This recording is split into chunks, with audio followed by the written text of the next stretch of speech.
Well, from Ben Affleck to Jennifer Garner and Blake Shelton, Miranda Lambert to Gwen Stefani and Gavin Rossdale, the summer of 2015 has been full of divorce in Hollywood.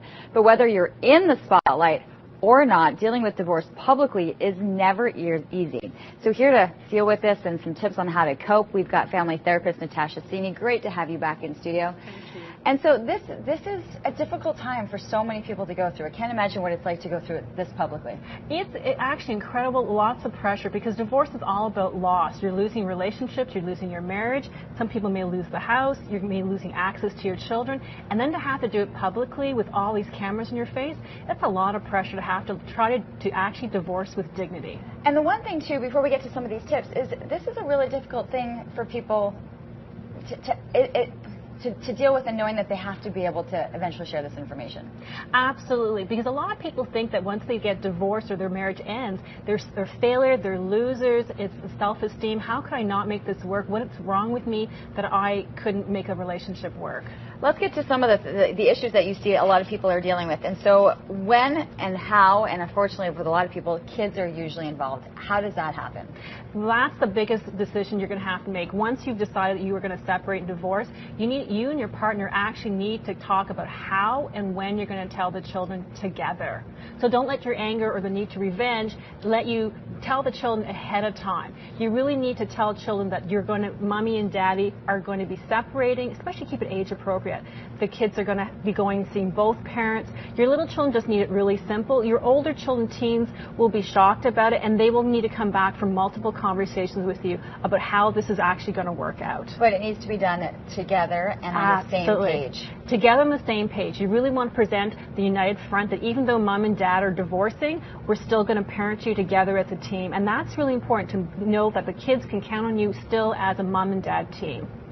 One thing I've noticed, and if you're on Facebook, you'll see the status change from married to divorce or back to single. I mean, what are people doing, especially when it comes to social media? All right, my thoughts on that really are, do you really want people to understand or find out about your divorce through an status update? You want to actually talk with the people you care about in person or on the phone and let them know what's going on in your life. Really, that's not how you want your children to find out that you're getting divorced, is that your parents changed their status. Okay, so the other thing is that, when you work to separate your lives, and so oftentimes, I mean, while you would hope that you could stay in the marital home and the kids' lives don't change drastically, likelihood is that things are going to be split. There's going to be a movement. So how does that really work itself out? What I actually think about with that is, divorce is hard. It's complicated. You want to try to maintain as many relationships as you possible with your soon-to-be ex's parents, especially if you have children. Let them know that you want to maintain the relationship for the sake of the children.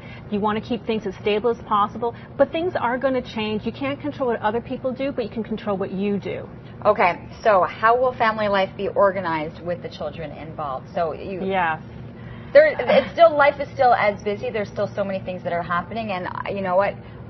I'm in a stage of life where I've seen so many of this happening with my family. Is it 50-50 or is it 40-50, like there's a lot of different ways that people are co-parenting right now. Exactly, and you have to find what works best for your children. One of the rules they have about co-parenting is when the children are younger, they have shorter time periods between mom's house and dad's house.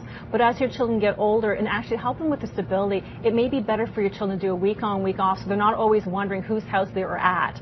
The big thing is to actually try to approach this as much as a team effort as possible. Coordinate with the other parent, be open with them, keep as much routine and stability for your children, because they really need that stability. They need to know that they can count on you together as a team, that they're not going to fall through the cracks. Okay, so pretty much these last 4 points sound as though we're getting along, there's communication, that there's no anger and wanting to kill the other one. So let's be realistic. Sometimes it can't be this amicable, and you can't have these discussions as we're saying, we're going to decide on this. So what happens then?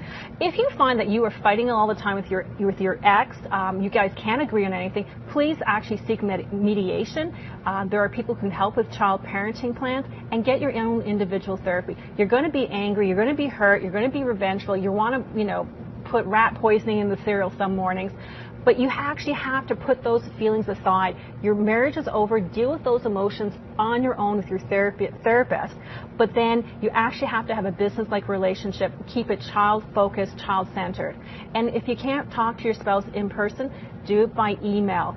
Think about what you're going to say. Put it aside.